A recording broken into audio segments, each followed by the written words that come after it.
तो विधानसभा चुनाव से पहले दिल्ली के मुख्यमंत्री अरविंद केजरीवाल को एक बार फिर से जमानत मिली है। इससे पहले लोकसभा चुनाव में चुनाव प्रचार के लिए अरविंद केजरीवाल को जमानत मिली थी और अब अरविंद केजरीवाल एक बार फिर से जेल से बाहर आएंगे। सुप्रीम कोर्ट ने आज सुबह ही बड़ा फैसला सुनाया है दिल्ली के मुख्यमंत्री अरविंद केजरीवाल को लेकर, और यह खबर आम आदमी पार्टी और उनके समर्थकों के लिए बड़ी खबर है, क्योंकि हरियाणा में आम आदमी पार्टी का जनाधार धीरे धीरे बढ़ रहा है और साथ में जम्मू कश्मीर में भी आम आदमी पार्टी चुनाव लड़ने जा रही है और इस फैसले ने उनके कार्यकर्ताओं में जान फूंक दी है। मैं आपको बता दूं कि 156 दिनों बाद अरविंद केजरीवाल को बेल मिली है। सुप्रीम कोर्ट ने उन्हें बेल दी है। इसके बाद से अरविंद केजरीवाल अब जेल से बाहर आएंगे, और लेकिन उनके पीछे जेल से बाहर तो आएंगे, लेकिन कई चीज़ें ऐसी हैं जो अरविंद केजरीवाल नहीं कर सकते हैं। खासतौर पर उनको कई नियमों का पालन करना होगा। जमानत कुछ शर्तों पर मिली है। जमानत के बाद वो सरकारी कामकाज कर पाएंगे या नहीं कर पाएंगे, या सीएम की जितनी पावर है दिल्ली में, उन्हें पहले सीएम की जितनी पावर उनके पास थी, क्या वो पावर उनके पास रहेगी या नहीं रहेगी, ये तमाम सवाल अभी लगातार उनकी जब से उनकी बेल की खबर आई है उसके बाद से लगातार उठ रहे हैं।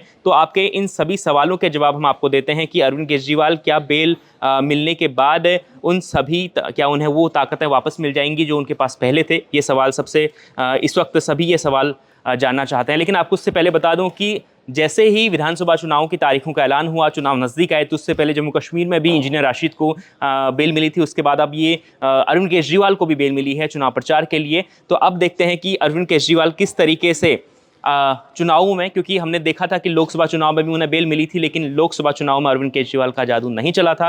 लेकिन विधानसभा चुनाव में क्या होगा ये दिलचस्प है। तो आपको बता दूं कि अरविंद केजरीवाल पर जिन शर्तों पर उन्हें बेल मिली है उसमें वो किसी भी फाइल पर दस्तखत नहीं कर पाएंगे, दफ्तर नहीं जा पाएंगे, और इसके अलावा कई और शर्तें हैं जिनको उन पर वो शर्तें उनको माननी होंगी, और इसी के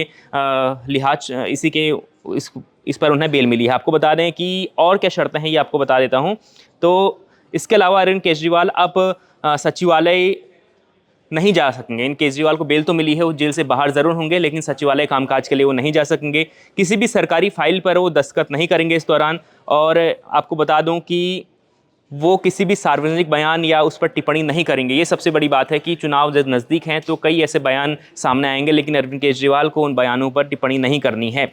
तो आपको बता दूं कि इससे पहले इंजीनियर राशिद को बेल मिली थी चुनाव प्रचार के लिए, अब अरविंद केजरीवाल को मिली है। अब दिल्ली, और खासतौर पर क्योंकि हरियाणा दिल्ली से सटा हुआ इलाका है और साथ में जम्मू कश्मीर में भी आम आदमी पार्टी ने ऐलान किया है कि वो चुनाव लड़ेंगे, तो जम्मू कश्मीर और हरियाणा में केजरीवाल के बाहर आने के बाद कितना चुनाव पर असर पड़ेगा, उनके नेताओं पर और उनके खासतौर पर उनके कैंडिडेट्स को कितनी मजबूती मिलेगी, ये देखना बाकी है। तो अरविंद केजरीवाल की जमानत को लेकर आपकी क्या राय है? क्या ये जमानत के बाद अरविंद केजरीवाल जब बाहर आएंगे उसके बाद चुनाव पर कितना असर पड़ेगा, इस पर आपकी क्या राय है ज़रूर बताएं। अगर आप हरियाणा के रहने वाले हैं या जम्मू कश्मीर के रहने वाले हैं, तो आम आदमी पार्टी का आपके प्रदेश में किस तरह से जनाधार है और आपके इलाके में आम आदमी पार्टी की क्या स्थिति है, ये भी कमेंट कर ज़रूर बताएं। और देखते रहें India.com।